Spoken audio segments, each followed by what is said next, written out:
Fy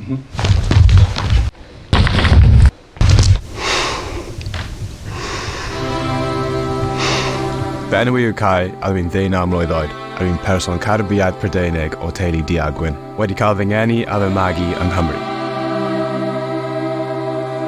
Does dim lot yn edrych fel fi o gwmpas fy ardali. Dwi'n lwcus achos dwi'n byw mewn cyfnod ble mae bod ychydig bach yn wahanol ddim yn dal fi nôl. Dwi'n gweld fel rhywbeth positif. Hyd yn oed pan oeddwn i'n iau, doedd dim cwylydd dy fi i fod yn wahanol. Dwi wedi gwynebu a goresgyn sawl her trwy fy mywyd, a fydd mwy o heriau o fy mlaen i hefyd. Mae gweld pobl o gefndiroedd gwahanol yn dod at ei gilydd i ddathlu symudiad, sydd wedi fod yn frwydr cyson i fi a'n heulu yn rhoi gobaith i mi. Gyda'n gilydd, gall yn newid.